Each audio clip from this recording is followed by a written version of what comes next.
This is a response to my mother's post, "My selfishness ruined my family," on support for Wayward. I'm a regular on Reddit, so I am using a throwaway because I really don't want any of the people I know in my social life to know that this is me. I strive to keep my past a secret. My college friends don't know that my dad was in prison. Nor do I care to tell them. So when I walked around campus and heard a lot of people talking about this post and forking sharing it, brought back a lot of emotions that I have been trying to overcome. So I looked it up and there was enough information provided to know that it was about my family, and it angered me. I reached out to my mother, who began with the damn waterworks, and I yelled at her. When I went to see my dad and told him what I did, he yelled at me. My father is a good man. He only yelled at me for cursing my mother. Tells me that I may not love my mother, but I need to respect her. It's hard to respect someone like that. My father always struggled. He would drill into our heads that we should be grateful for growing up in an area where we wouldn't get attacked for getting good grades or getting caught reading by the kids. Where you're jumped for wanting white things like going to college. He told us it was like that for him in the South Bronx.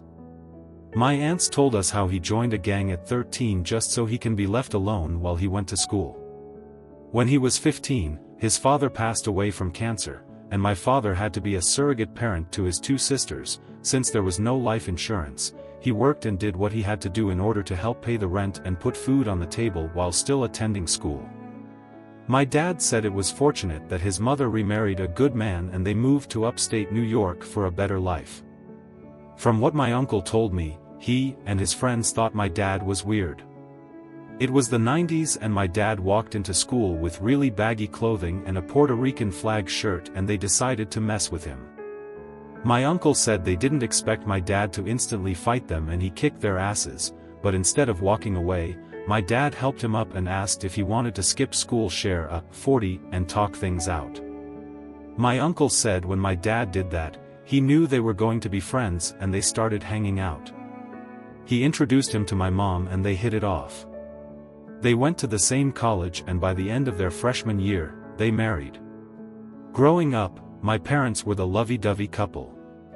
They were always holding hands, kissing, and it was really embarrassing. Even at the start of my senior year when everything went to poop. He was acting like a teenager when it came to my mom. He loved her. Respected her. I can honestly say he never placed her on a pedestal. He would lecture me that a woman will not respect a man who placed them on a pedestal, and when I asked why, he said, because they will always be looking down on you. My dad told me that his father and stepfather had the same mindset. You treat your wife as your equal. She is your best friend, she is your confidant like you are hers.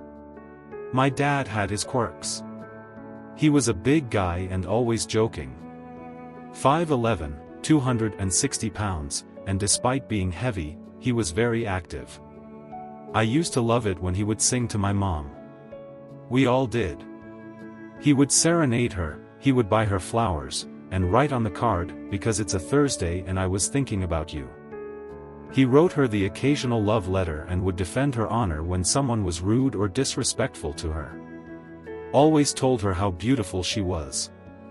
My dad showed the girls what kind of a man they should have in their lives. When it came to my uncle, my dad was always there for him.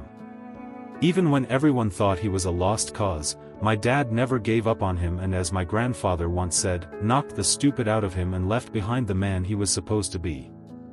That phrase always made me laugh. My dad showed me how a man, a friend, and a husband supposed to act, and my mother, before her affair, always loved my dad. He always supported her and encouraged her. He was her one-man pep rally when she was down in the dumps, and she was his. To all of us they had the marriage we wanted to have. Then my mom forked it up. I remember those months. She would talk to my father as if he was beneath her, and he pushed back but restrained himself. Even though my father graduated college and has a successful career as a financial advisor. He can go from zero to ghetto in 0.5 seconds. Grandma said he was like his father. Kind, respectable, and helpful, but wouldn't hesitate to rip your throat out with his bare hands. My dad tried everything. Buying her flowers, trying to take her out to dinner, dancing, but she was in her own little world. Treating him like shit. We all saw it. It was really having a big effect on my brother and twin sisters, but my dad would smile and tell us that they will work it out. He would tell us that mom was probably really stressed at work and bringing it home, and I believed that. Especially when she quit her job.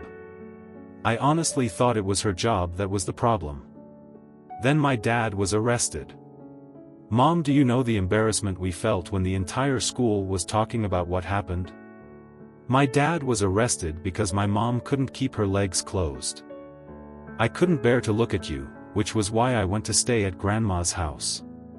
The sight of you disgusted me, and when I visited Dad, he couldn't bear to look at me. He was ashamed. He told me he failed as a husband and failed as a man. I told him he didn't, but he said he did because a man would have thought about the consequences of his actions before doing something so forking stupid, and he failed as a husband because his wife forked another man. I told him to please look at me, and he wouldn't. Then you had the audacity to ask us for forgiveness, and for the first time in my life I wanted to physically hurt you. We all were hurting and you wanted forgiveness. When I sat in that trial, listening to that 911 call was the worst 25 minutes of my life. 25 minutes listening to my father, who would have killed and died for you, crying. Asking the operator for help. Telling that woman that he thought he just killed someone. Listening to that woman talking him down while hearing him say over and over, "The love of my life cheated on me," hurt us more than anything. I know you tried to act as a character witness for Dad. We all told you not to do it and you did it anyway. Why? Did you want to show us that you still loved him? Tell the court that he's a good man? Because in my opinion, that cross-examination where you told everyone how long you were with that SOB was why we lost him. Why he was sent to jail, and I believe if we had an actual lawyer instead of an appointed one, he would have walked. I had anger issues because of that. My brother became a closet alcoholic, one of the twins was suicidal, and you didn't notice. All you wanted was to try and fix things with Dad, leaving me to keep my siblings afloat. I hated you. In some way, I still do. When I went to college, I wanted nothing to do with you. Like my father, I had to be a surrogate parent to my siblings. I was working a full-time job, going to college, and sending you money to help pay for the bills. I don't know why you made it look like you were doing it on your own. Mom, I know it was hard.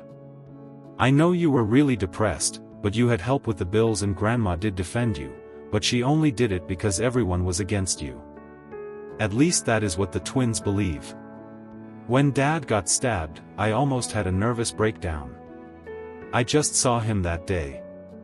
I was poking fun at how muscular he got, and we had a good laugh on what Dad called the prison body plan. He made it sound like a fun commercial.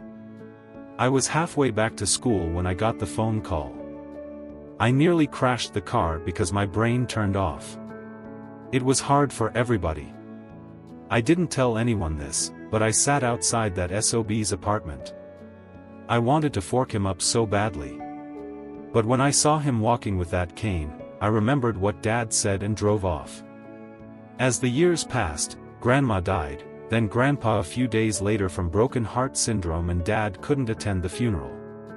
Did you know that both his sisters got married in the waiting area just so he could give them away? The damage you've done to all of us is tremendous, and it didn't help that you kept asking us to forgive you.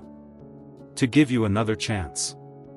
You never gave us room to comprehend, to heal.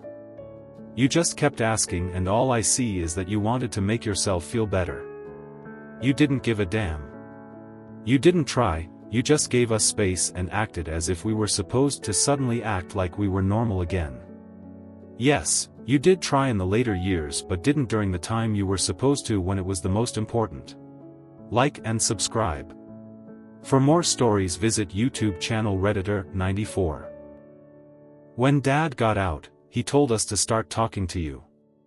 Told us that you're a good mother to us and therefore we should show you some respect. So we did, and it made you happy. For a while, I remembered what it was like not to hate you. Dad was having issues trying to find work at first, but one of his old clients hired him. I didn't expect the twins to throw that bomb at you. Dad did not want you to know he was out. So when you appeared it really bothered him. He threw up after he spoke to you. He said the very sight of you sickened him. As for your statement in your post about that ex-wife coming to see Dad. She's been coming to see Dad weekly for over 3 years, and they've been spending time together since he got out. So please stop building a castle in the sky of the two of you getting back together. If you want to talk about this, call me. You want to fix things with your children. Call me. What you did last week posting what is arguably the worst moment in our lives is pure selfishness, as your title suggested. I told Dad about this and he doesn't care. He said you're just the mother of his children, nothing else.